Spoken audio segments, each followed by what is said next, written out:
We let me just tell you quickly on the screen on one of these two corners, the one that has words on it. You see the on.s4g.biz, and that crazy short link is a link to register so that you can be in the Zoom room with us. If you're watching on YouTube and you would like to be in the Zoom room to ask questions, we invite you to join us. The registration process begins at on.s4g.biz, and you are welcome to join us. We'd be thrilled to have you.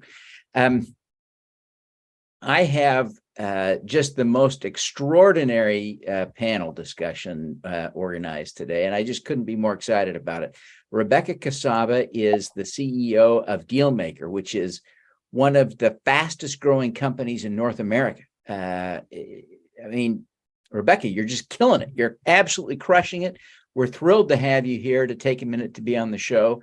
Ian Bentley is the CEO of Parker Clay, and he's working with help from Rebecca. He's in the middle of a $15 million goal of crowdfunding campaign. We're excited to talk to him about that. He's got an incredible social mission. I just love what he's doing. And Mark Hubbard, who is the managing director of Renew Venture Capital, is playing a vital role in putting that together. And so they've created, and they are sort of walking their talk, eating the dog food, as folks in Silicon Valley like to say. They are actually modeling the use of what they've started to call a purpose round. And I'm excited to talk to them about that because their crowdfunding campaign is really centered on fulfilling their mission. So with that, Ian, let me invite you to just take a minute and tell us about the mission, the social purpose behind, and the motivation and purpose for Parker Clay. Thanks, Devin. And doing it in a minute would be a little bit tricky, but I can try. I just got home back to California. It's where our headquarters are here in the US, but just got back from our factory in Ethiopia. Was there for actually about a month, a little bit longer than I'm normally there. But so as you can imagine, we've got both a Ethiopian headquarters and a US headquarters. And it started back in 2012 when my family and I bought one-way tickets, left California, left our careers, moved to Ethiopia. And we moved there primarily to help women who had been caught in trafficking and really looking for a more dignified employment opportunities that was not that line of work. And we were doing skills training, job training, discovered the leather industry while we were living there, and saw it as primarily being exported to the world like Europe. And we thought we can create jobs for women. And really that was the purpose of why we were there, was to create opportunities for women to thrive. And we are doing that through business. So really kind of changing the model around even aid that has been poured into the country for many, many years, and shifting that to a trade model and doing business at scale. And we'll talk more about the manufacturing opportunities and all that we're doing there. But we've got a team now of about 200 people, 80% of whom are women. And we are proud of the impact and the work we get to do every day through that. Yeah, it is just really inspiring what you're doing. And I was shocked by the story when I heard it, and thrilled and really admire the work that you've been at this a while now. It's been a decade or so since the roots of this effort began. Is that right? Yeah, we officially started in 2014. That's when we set up the entity. So it's been almost 10 years. I have lost all my hair and gotten a few more gray hairs. And working alongside my wife is the creative director of Parker Clay. And we've got 5 kids, so very full life as well. But it's an exciting time at the moment, really, for what we're doing, because a lot of the hard work we've put into the foundation over these past few years is now really ripe to scale. So that's why we're doing what we're doing. Yeah. Well, Rebecca, as you have worked with Ian, one of the things that I've observed from our past conversations about this, and we've had an opportunity to talk about it a few times, I think you have a real passion for this. I wonder if you'd tell us a little bit about how you feel about this and how you're working to at Dealmaker to support Ian and Parker Clay. Sure thing, Devin. Happy to. Yeah, we're really excited about what Parker Clay is doing. I remember when my team first met Ian, we were so excited about the company and the mission and the way they're having such a transformative impact on Ethiopia that we were like, okay, this is one deal we've got to get for the system. We've got to win this one. So what Dealmaker does is essentially give companies the technology infrastructure they need to raise capital digitally online. And so traditionally, my background as a capital markets attorney, I saw a lot of paperwork being exchanged in order to get capital raising done. And when the Jobs Act came out, I saw the opportunity for all of this capital raising to move online. And like Ian, it's been a short 10-year journey where we've watched the legislation transform, and we've really seen digital marketing take a huge foothold now in this industry and give entrepreneurs a way to communicate their message to all the four corners of the internet, to people who their message might appeal to, and build up a community behind them.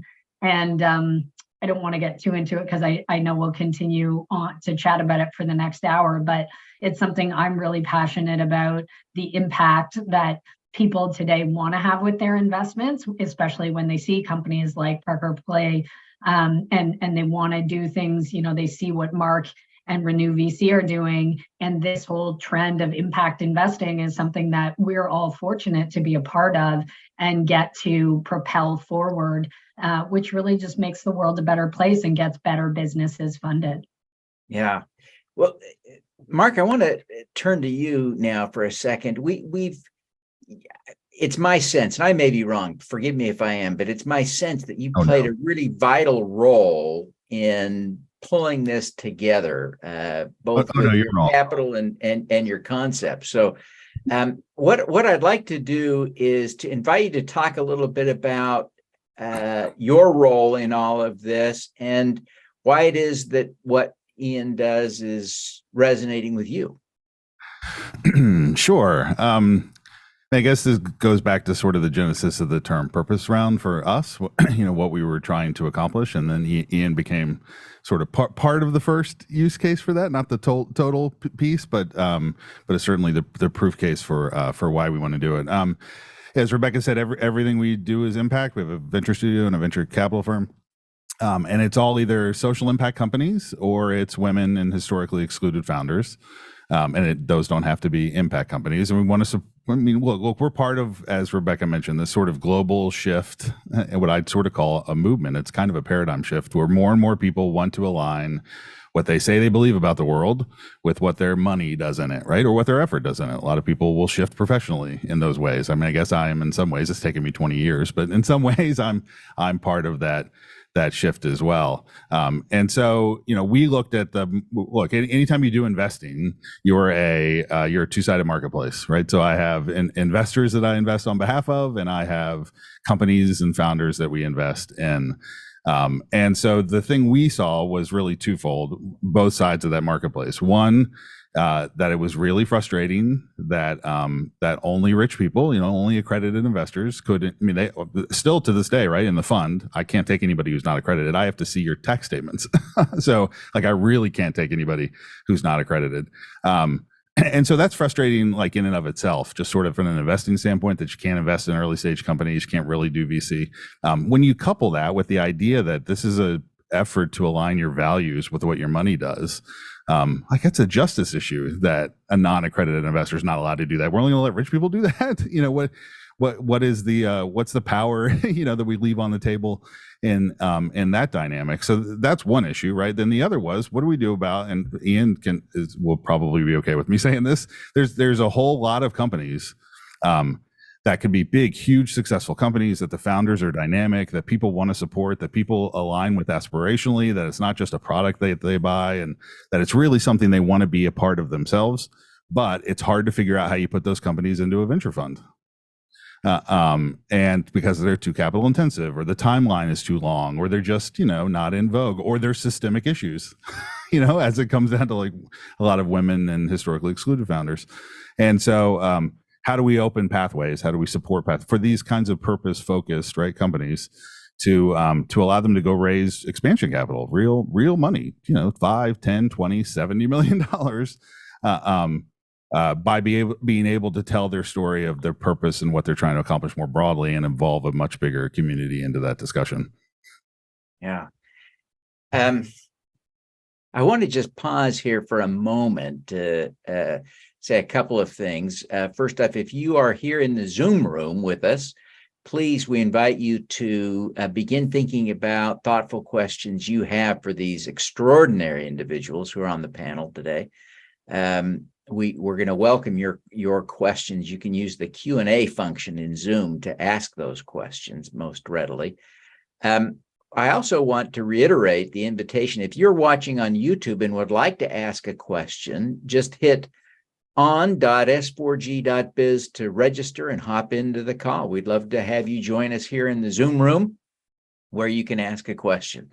So now, continuing on the discussion, I hate to interrupt the flow, but it really is, I think, exciting to think about what this means. Rebecca, you've got this technology that you're deploying, and you hinted at this already, that allows people like Ian to begin to connect with people who are not yet part of the community. That's a pretty exciting thing. Tell us about your technology. Yeah, so the way we set up an offering, if you've got a brand like Parker Clay, really nice, high value brand, you want to allow them to control the buying experience so that an investor coming in has the same high end experience to buy shares as they would to buy a purse or some similar product from Parker Clay. And so we allow them to set up a standalone website with an Invest Now button. And our goal is to really make it as easy for investors to buy shares online as it is to buy a pair of shoes. So get them through the securities law exemption, get their payments, their investments funded, get contracts signed, get the securities law exemptions and background checks run, all very streamlined purchasing experience at the click of a button. And then allow the companies to have access to their funnel and really to treat their capital raise the same way they would if they were digitally marketing a product. So they can see who their buyers are, where their interest level stems from, and they can really then start to identify the community that is interested in their capital raise and build a community around that profile and then reach more people. And our goal is to really expand this to make capital raising global so that we can right now allow people to raise across North America as well as into different other regions so that they can find all the different folks that might be interested in what they're doing and really leverage the power of the internet to its fullest capacity. It is exciting to think about this, and Mark, I kind of credit you again. I apologize if I'm getting this wrong, but I kind of credit you with thinking of this, identifying the possibility that purpose can be a connector that Rebecca can kind of leverage with her technology to benefit someone like Ian, an entrepreneur like Ian, to attract capital. I wonder, how did you develop this idea? Because I got to say, the traditional view of crowdfunding is you leverage your community to raise capital. And what you're doing is you've changed the thesis and said, we're going to leverage our purpose to build a community from which we can raise capital. Where did that idea come from, Mark? Yes, like all my great ideas, I assume it came from somewhere else. Yeah, look, the history of the crowdfunding world, right, started with a lot of crowd talk, right? That that in general, just, you want to get to the people, whatever that means. And it's not a particularly strategic idea necessarily, but you just go out to the crowd. And then there became this idea of community, right? That really, when you look at what happens in a crowd fund scenario, what happens is really your community for the most part, right? You may broaden it some, but a lot of it is leveraging people that were already in the community or sort of on the edges will come in and feel affinity for. And that's all, like, that's really useful stuff. It's exciting to take a community. I mean, Ian, before you get to any purpose discussion, right, that they have this community that is just deeply identified with what they do, and thousands and thousands of people who would drive anywhere or go anywhere, or just, to be associated with their business. And so that kind of crowd or community thing is useful and helpful, and can, help one of these campaigns be successful. My thought was just, as great as that is, if you can take a community and you can activate that community around a purpose, that's a different thing. Like, that is, maybe it feels like a nuanced difference, but there's a power in that's different than the whole rest of the activities. And so therefore, yes, there ought to be an opportunity to have all kinds of people who do want to do an investment. That's why this bespoke landing page thing, right? That's an interesting animal, because although functionally it should be as easy as buying a product, right? It's not quite buying a product. And so, but you do want to tell a story about the business and the product, but you do want to tell the impact story. Like, that's a lot of stuff to balance and a lot of needles to thread. But if people can get into that, if people can, who do want to invest in something that will be successful, who want this to be part of what their, money makes possible in the world, can also then connect with this story of transformation, that's really, really powerful. And I do believe that could be broadened far beyond sort of just your normal customer base. And look, then the flip side of a crowd fund, right? What's so great about that idea is that that every person that you can align with you that wasn't a customer before, not only do they probably become a customer, but they become, the whole process is taking customers and community and turning them into owners and advocates. And so when they became owners, they become advocates in a way that could really drive sort of the underlying fundamentals of the business going forward. And so it seemed to be, for me, like the purpose, sort of the perfect storm of possibility there. Yeah. Well, it is exciting to think about how this has the potential to work. And of course, now, Ian, you're living in the middle of it, right? You're in the middle of this campaign. You launched this, I'm trying to recall, was it early this year that you launched the campaign, or late last year? It was late last year. Yeah, November of last year.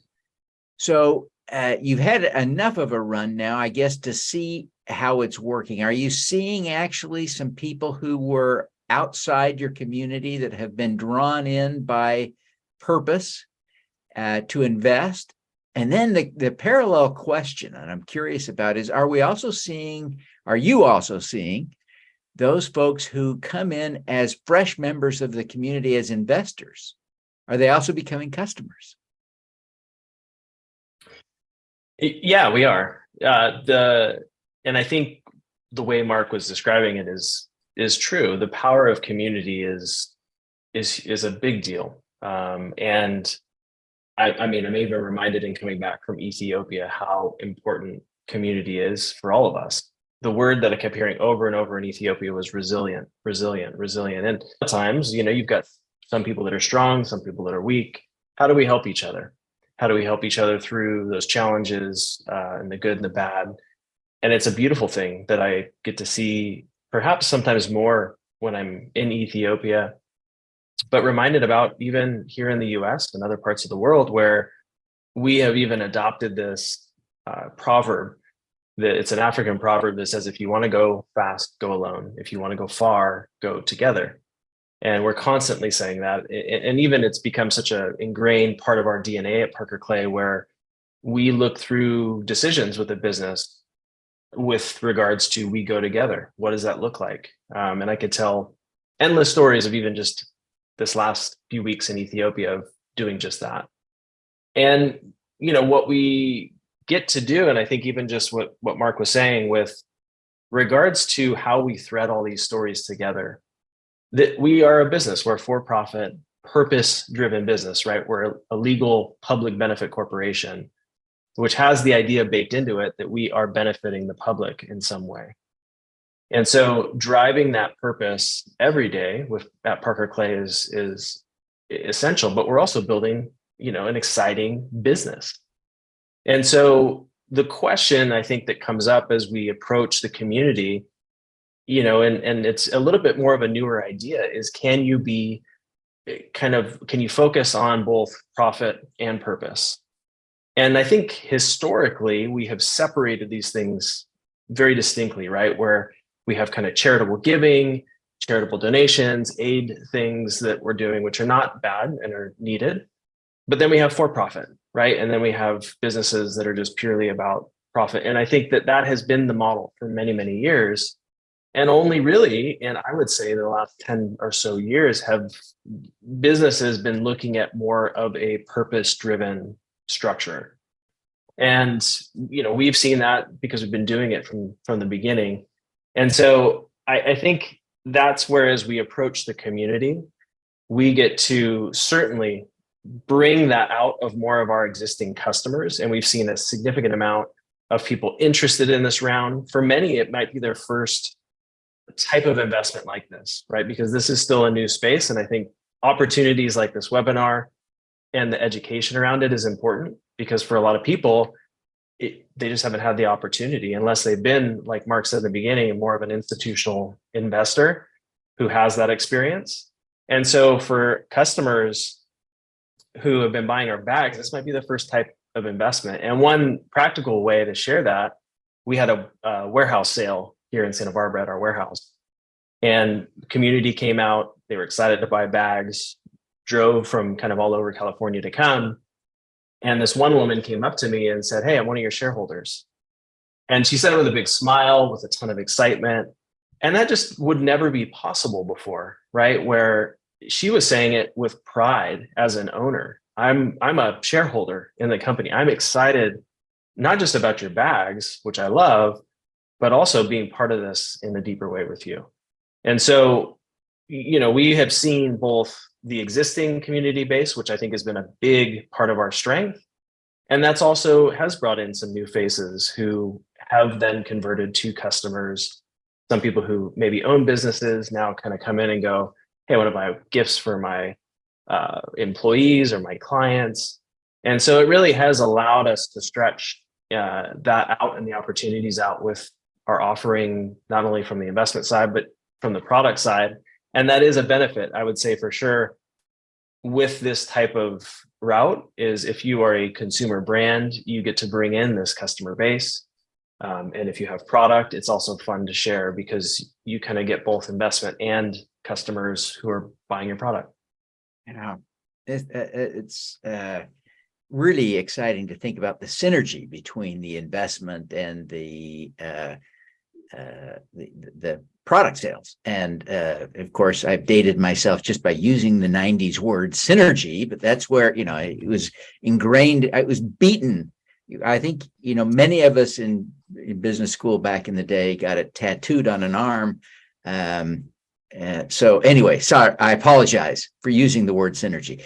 There is some exciting interplay between the investors and the customers. Rebecca, I want to talk to you a little bit more broadly about investing in these kinds of deals. I know you're a broker dealer and you have to be careful. You're an attorney, you're smarter than I am. But help us understand how sort of anyone now can invest as easily, almost, in a deal like Parker Clay. Let's be a little bit non-specific so you can stay a little bit out of some of the regulatory scrutiny for a minute. So you're not recommending a deal, but tell us a little bit about how people can get comfortable that it's okay to invest. It's a new thing. Ian made it very clear, right? It's new to people. How do people get comfortable with that as investors? Yeah, thanks, Devin. And I will disclaim that because I'm not licensed in the broker-dealer. And so our broker-dealer helps issuer side rather than being the type of broker-dealer that works for the investors. But I think what we're seeing is investors are getting comfortable with the purpose and the mission of the business. And of course, the regulations are very well designed to make sure that investors have access to all the information they need. So they have fully standardized offering documents that tell them prescriptively about the business and the business plan and who the founders are. And there are bad actor checks run on all the founders before the offerings get set up. And then there are caps on the amount of money that investors can invest in these deals, because it is supposed to be for investors to build a portfolio of investments and not, bet the farm on one investment that they're making. And so what we are doing is bringing that awareness to folks so that they can participate in these kinds of offerings and build that kind of portfolio. If you look at, according to Global Impact Investor Network, the impact investing global portfolio stands at 1.2 trillion assets under management. And so there's a lot of capital out there that's looking for deals like Parker Clay, where people want to be making an impact, as Mark described, with their money. And the key trends that we're seeing as part of that impact investing, Ian really described the most important one to me, which is, as millennials and the younger generation view the world, they don't view it the same way some of the older generations do with charity and business. And business is out to make a profit and charity does good in the world. They really see business as a better change agent than charity. And charities need to be able to have a more sustainable business model. And so the two are really blending together in a really interesting way, with Parker Clay being the perfect example of that. We've also seen, statistics like 6 out of every 10 millennials have actually done impact investing. So they know what it is. The people who do it feel good about it. They do it repeatedly. And so we see it really as this snowball that's rolling down the hill, where you've now had, 10 years ago, the online buying ecosystem was not what it is today. It was almost at zero. People went into bricks and mortar stores to buy everything they needed. Fast forward 10 years, that's grown into a $16 trillion industry. And so as we see investing moving online in the same way, moving out of the boardrooms and the physical handshakes and online, we've also seen a really nice change in the types of founders that are getting funded, with increased female and minority founders because of the way the messaging is being presented. So all of that to say, I think this is resonating with investors. They want to do this. We're seeing the upward trend, and the legislation's been around for over 10 years now and has gone through a number of iterations to make sure that it's safe for investors. Yeah, it is exciting to see. In the last, I think 7 or 8 quarters, we've seen venture capital decline every quarter. There's some buzz around AI, and notwithstanding the buzz around AI, venture capital investments still declined. And but we're seeing crowdfunding and Reg A plus kinds of deals are pretty solid. We haven't seen the same declines in that space. There's a real resilience, and it is exciting to see. And I'm hopeful that as we get a little more confident in the markets recovering, we'll see a real growth in investment crowdfunding going on. Mark, I wonder if you would just take a minute and talk a little bit about your thinking about investing as well. I want to make sure that I know there are entrepreneurs, and we'll come back to that. There are entrepreneurs listening who desperately want to figure out how they too can raise $15 million. Mm-hmm. But all of them are also investors, and others are here primarily because they're interested in investing in Parker Clay or another deal. And your vision, right, for this was driven in no small part by the idea that ordinary investors should have the same opportunity that wealthy investors have. Talk to us a little bit about that. Sure. Well, I mean, I could do my philosophy of investing, but the two of them just did it. So I'm surprised they didn't share my deck to make the point. Yeah, there has been historically this it's, classically called the two pocket idea, right? That in one pocket I put all the money in the world, in the other pocket I give it away to make good things happen, right? And so that purpose in the context of profit is bad and distracting, and profit in the context of purpose is bad and distracting, right? And that's just not the world anymore. I mean, it's fine. That was the world for a long time. Friedman messed a bunch of people up, but it's not. I mean, the world now is a bunch of founders who don't see trade-offs, who don't come out of the nonprofit world, who want to build big giant companies that do really well, that have purpose at the center of what they do. That it's not. It's not the purpose is a distraction from the profit. It's that I make my profit via purpose. Like, what are you talking about? Like, the purpose drives my profit. Like, those aren't competing ideas. And I won't like give up all my profit because that's the business and that's what makes the purpose possible. Like, what are you even talking about, right? Like, they don't even know how to put it in that context. And that's how younger investors are too, right? Like, that's the way they want to think about things. And so yeah, that is a sort of a newish idea, but it's now the water everybody swims in, and everybody better adjust. I always attribute to this. I've always heard it attributed to Mark Andreessen, fellow purpose warrior, who said that impact companies were like houseboats, right? They're not a good boat and not a good house. And my response was always, that seems like kind of weird coming from somebody who spends a bunch of time on a yacht. Yeah. Which is both a good house and so guess what? There's companies like Parker Clay that are both good houses and good boats. And I don't even know what you're talking about, man. And so that is the future. And I think we're just going to see sort of a massive shift. And although this is new, it's my job generally to break up assumptions. Although this is new and it's hard, like, had you watched any of the meme stock stuff that happened in the last couple of years? I mean, nobody had heard of Robinhood before, and everybody's got mutual funds, and everybody knows what the stock market is, and everybody owns private shares in companies, and people want to go to Berkshire Hathaway's, annual. We're like, no, this isn't new. This is a highly regulated marketplace for people to do what they constantly do all the time otherwise in other places. It just opens up a little slice of the market, right? It opens up this early stage, mid-stage, growth stage investment in private companies that you didn't have access to before, and now you do. So take all that comfort you have from all the rest of it, right, and apply it to this new asset class that you just were cut out of before. Yeah, it's an interesting point. A meaningful part of diversification is to add some private assets to the mix of things that you're holding. So that's a great point. Now, Ian, as you think about your offering, I wonder if you would just take a minute with, we've been kind of talking about the focus on investors, and you more than anyone are authorized to speak about your deal.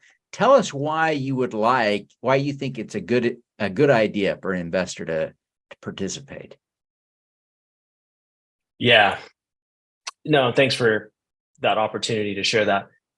Look, one of the wealthiest individuals on the planet right now is in the fashion space. Actually, he is the wealthiest individual on the planet. And it's only been, I would say, in the last 20 or so years that, or 20 plus, that's really kind of launched into the stratosphere with what he's done. The fashion space is really exciting. Africa is really exciting. And when we look at it through this lens, when we were living in Ethiopia, it was really an aha moment where everything we were talking about, profit, purpose, all those things really aligned. When I'm there and my family and I are working really towards this effort of hearing over and over from women saying, we don't want handouts, we want jobs, we want opportunities. And when we discovered this raw material, which think about 10 years ago, we didn't know where things were made or how they were made. We weren't looking at tags. This whole awakening of the conscious consumer was born about 10 years ago, and it wasn't just a moment in time, it's a movement. And the movement has been picking up a lot of energy over these last 10 years, to the point where, even as Rebecca said, with millennials and younger generations, they are investing and spending where their values are. And I think that that is seen today more than ever before in history. And so when we created Parker Clay, we both looked at it and said, in order, and just to build on what Mark was saying, in order to have the impact we want to see in the world, which we believe women should not have to compromise and choose these really terrible, routes to provide for themselves and their families. And if we can change that through economic empowerment, then watch out, because these women are reinvesting 90% of their incomes back into their communities, into their families. Their kids' lives are going to change. Schools are going to change. These are the next leaders of the world. It's a good investment. And if we can make really beautiful products that, frankly, the world wants, then the combination of those things are so powerful. We're in a space which is approaching $300 billion in terms of the market. So the leather space for fashion brands, both in bags and shoes, kind of become the cornerstone of and building blocks of these fashion brands. And when it comes to Africa, it's an exciting time. I really cannot stress this enough. For me, spending weeks and months of my year in Ethiopia and in East Africa, the manufacturing world is changing dramatically. If you think about the Industrial Revolution, at the peak, it was about 20 million jobs.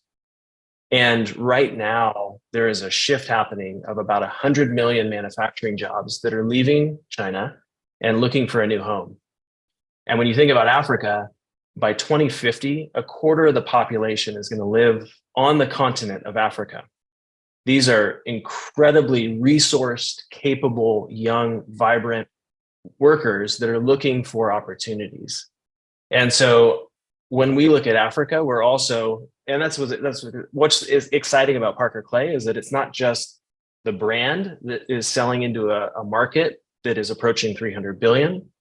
We're also a brand that have taken on the manufacturing opportunity to become vertically integrated. And so we have opportunity as a manufacturer and as a brand to really press into this market. And we've got the track record. We're 20 plus million in historical sales, where we have, again, we've been selling and creating opportunity primarily here in the US and starting to tiptoe into international markets as well. And so there is a lot of very exciting pieces that this raise, and why we're doing it. One is to bring the community into it. This would be our typical Series A round. And to say, rather than going that traditional institutional round, we want to bring the community to be part of this with us, because we see where we're going. We see the potential of building this company into a multinational, really significant brand that can compete on the global level with the other well-known fashion brands of the world, who, by the way, might be buying leather from Ethiopia, but stamping made in somewhere else with it. Mm-hmm. And that's where we're excited to bring people into that story with us, to be part of this with us, and truly, again, live up to that value of we go together, where you get to be part of it, not just from a financial side with the investment, but also the impact side. And we are absolutely, and I can tell you that just literally coming back days from Ethiopia, the ways that we are transforming lives is humbling. It's just humbling from my position to be part of that, and to see, I'll give you an example. We had a celebration that we've created we call it our Center of Excellence, where women can come in with no experience in the leather industry. We can give them job training, skills training along with it. We've partnered with a local bank called Anat, which means mother, and they do financial literacy training. We have a subsidized lunch program. We have a food pantry where we subsidize meals. We have a huge bus that we transport people to back and forth from home to work, because transport's a challenge. And we also consistently look at livable wages in the country and are constantly leveling up with regards to that, because inflation is a challenge for them. So we take all these impact pieces and we set that as a priority. We've also become one of the highest ranked certified B Corps and we're the top in the world in terms of the leather space. And that also allows us to be third-party accredited with regards to this impact. So it's not just us saying it; it's saying, "Hey, we're putting our proof out through this accreditation as well," and we're really proud of that. And the vision really for us is to create millions of opportunities, not only through Parker Clay, but through the network, and showing people that the opportunities here are endless with regards to these women and what can happen in a place like Ethiopia and Africa. So that's where we're at, and we're excited to be able to offer this to the community, to those people that are listening in. And also, I just want to add in with Mark, Rebecca, and even Devin, you as well. You guys are part of that community, and really grateful for the contributions that you guys make in lending your voice and the efforts, because what we're doing and the power of this whole thing is really, we go together. And I think that it is an exciting time where we get to prove that we can do this and put really meaningful opportunities in front of people, not just from the investment side, but from the impact side. And I can tell you, because I've been on both a nonprofit and a for-profit siloed space, that this space that I'm in now I've never been more motivated and on fire to work towards the success of this mission and purpose. And I think that we're going to see more people who are aligned with those things, motivated and doing similar things as well. That's great. We've got a great question that came in from Gretchen. She said, do you foresee institutional investors making this mind shift toward purpose investing?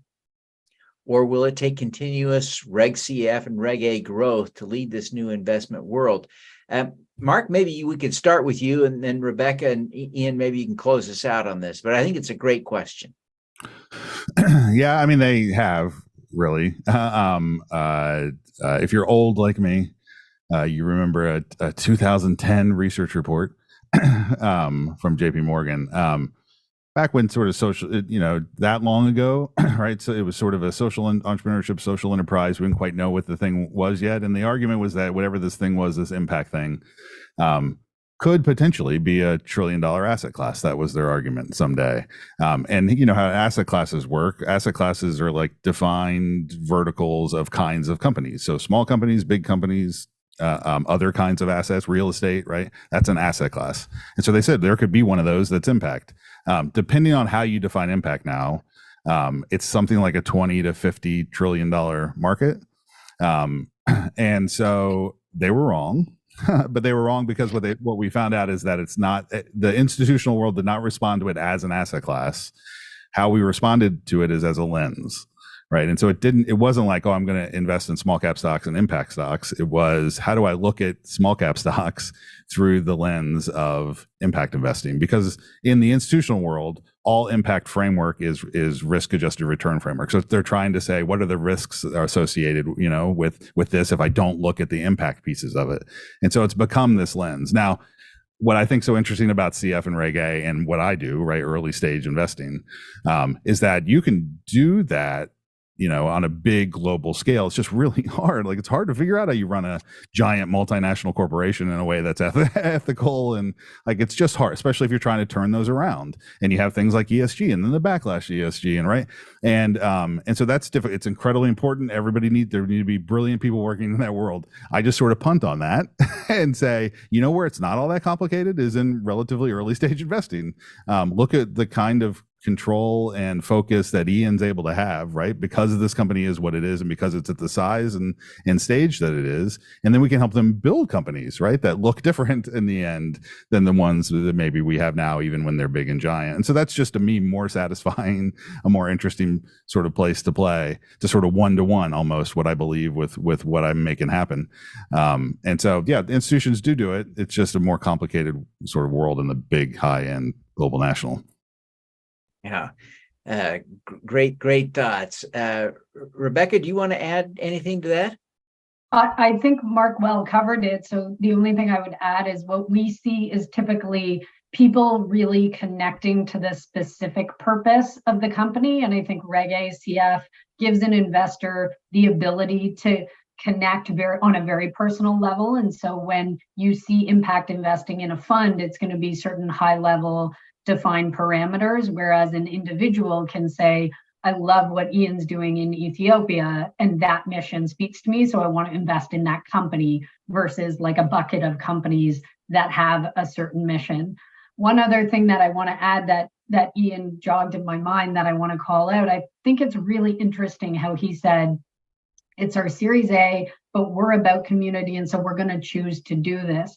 There are a lot of companies historically who have similarly made that choice, who think the way Ian thinks. A lot of people don't know that Peloton, huge company today, started out as a crowdfunding campaign. And you've got companies like Substack, going out around a Series B saying, we're a community-driven company, and so we want to do this. Everything down to, the Green Bay Packers, an NFL team who says we're all about our community, we're fan owned, and they're the number one brand in the NFL because they've been doing this for over 60 years. So it is out there. It is a trend that's happening. A lot of those stories we need to just bring to light so people understand that people do think this way and feel this way.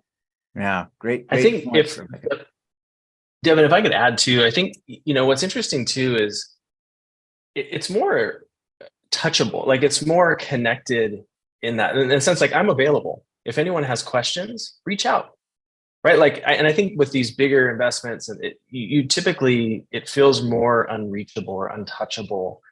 And like the woman coming up to me and saying, hey, I'm one of your shareholders. That's so exciting. Or I get emails from people saying, I just invested. I respond, we communicate. I love that. And I think that's another piece that's really powerful because, again, I just believe also as a philosophy, we were designed to be in community together. And this is just one more extension of doing just that. Yeah, that's a great point. Carl Dakin has asked a great question. And, I'll ask you to tackle this first, and then Rebecca and Mark, you may want to jump in and add something. But the question is, how are you attracting people to become investors? Messaging, communication channels, targeting investor candidates. Describe some of the real tactics at the practical level, Ian. Yeah, it's a good question. And we've been learning a lot since we've started. Having a community is a huge opportunity to start with, right? So we've sold to, like Mark said, thousands of customers. We've been doing this for about 10 years. So we've got a really strong customer base that's highly engaged. These are reoccurring customers, people who are coming back, sharing with friends and family. So that's a huge piece. But what we've recognized too is that buying a bag and investing in a company, those are a bit different. And so we've had to cater some of that communication that's a little bit different, right? And I think we've grown. One of the most powerful things that you can have is to bring in, I think, a community into that. I think outside of that, one thing that we've been experiencing and experts at is just the way that we do paid advertising and outreach and things like that. And sometimes we try things and it works. Sometimes we try things and it doesn't work. And so it's a constant iteration around the types of things we're doing. I think what's most important is setting up and if you're a kind of a digital marketer, you have this mindset, but there's also this idea of, broader outreach campaigns. And then you have multiple touch points that you continue to follow up with someone. And that's one thing that Dealmaker is helpful with too, is that it's easier to kind of automate some of that communication. But I think email, phone calls, if you have product, being able to send product out to people has been really helpful, I think, at its core. And then on top of that, you can experiment with paid advertising and certain things like that. I think as you mature in any of the campaigns, and that's one of the things that we've seen is as we've brought in more from the campaigns, then we can kind of continue to invest into it and try some more of those things out. So those have probably been the core pieces. Fantastic. Rebecca, do you want to add anything in terms of those tactics, or Mark? I think that's all true. Primarily, it's the website as the main communication vehicle. And then the email really is the primary form of communication. SMS to a certain extent, or other different, voicemail, I think direct voice on voice contact, presentation, info sessions where people can understand and really get a deep dive on the company and really connect with the founder and understand the founder's mission, all like a Zoom conference. All those are communication methods that folks are experimenting and trying. Excellent. Mark, anything you want to add? No, I mean, the Dealmaker is a good example of believing that kind of stuff's important. I mean, they bought, what they would argue, what a lot of people would argue was sort of the premier marketing firm, right? To go out and tell stories to make it part of a vertically integrated approach. I mean, for us, so Purpose Rounds isn't a company. It's just a category we're trying to help define, right? It's if you're a historically excluded founder or a woman founder, or you're doing, an impact thing and you're doing one of these Reg A's, right? We would define that sort of as trying to raise a round of funding with purpose. That's a purpose round. And so we chose to engage by saying, look, we have resources. And so why don't we come alongside founders, right, who want to do this, come alongside company operators who want to do this? Because one thing about it is that it can be sort of semi-complicated. There's a bunch of vendors. I mean, what Dealmaker's done so well is say, well, we'll in-house some of those, right? So it's a much more seamless kind of approach. So they have a transfer agent, but you still have a lawyer and you still have an auditor, and so it still can be kind of complex. And number two, it can be expensive. I mean, you write a check to all those people, and Ian can attest to, you can be a hugely successful company doing really, really well for a long time, and you don't just pull sort of free money out of your ear to make things happen. That can be a real challenge. So we just said, why don't we help try to take those two things off the table? Number one, why don't we try to come alongside and sort of help do some top level management, so it's a little bit easier to manage the vendors. And then number two, why don't we use some of our capital and just fund the whole thing in a model that gets us that money back at some point, so we can help somebody else out too. But how do we take all that, how do I come up with the money off the table and just provide the money? And that then opens up the ability to do things like marketing and focusing on storytelling in a way that you maybe would be, have a hard time swallowing otherwise. Yeah. Well, our time is up, and this has just been a fascinating discussion for me, and I'm grateful for all of your insights and for you making the time. I'm grateful to those who joined us today to hear what you're saying. Before we wrap up, let me invite each of you to just take a minute and share a closing thought, a brief closing thought. We just have a minute or two, but why don't we go Rebecca, Mark, and then Ian. Well, you're here to talk about impact investing, and I think the snowball's rolling down the hill. That's a great message. Great message. Mark, any closing thoughts? Closing thoughts. Invest.parkerclay.com. That was my thought, Mark. No, now you got to come up with something. You're the. Mine too, but I can't say it. I know you're not allowed to say it. Everybody look, would feel weird about it. I'm the one person who could just come out and say it. I love that. You'll see if you go on LinkedIn, Mark often will do that on my posts in case I miss it. So I'm honored for anyone who is listening or part of this that you would consider investing. We're in kind of the tail end of our last few months of this round, and so we're going to be making a big push to bring in the hopefully the final amounts of what we're hoping to raise. So would love to have you check out the site, invest.parkerclay.com, and email me. You can email me direct, ian@parkerclay.com, any questions, and happy to chat more about what we're doing or questions about these types of rounds. Fantastic. Well, again, thank you, all three of you. I'm extremely grateful for your time. The insights that you're providing are profoundly important, and it is exciting to think.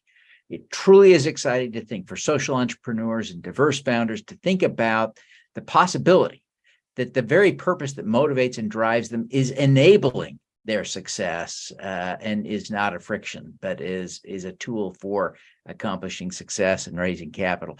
To those of you who attended today, I want to thank you very much, whether you're watching on YouTube or elsewhere, and or whether you're here with us in Zoom. We thank you very much for being here.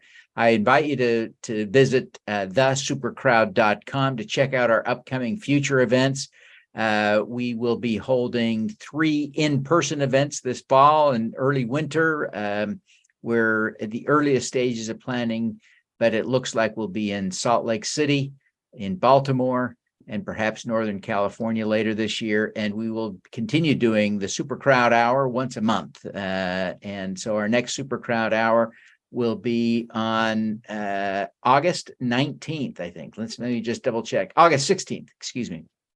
August 16th. So 4 weeks from today, we'll see you here again. So thanks, everybody. Hope to see you again soon. Thank you. Thanks. Thanks.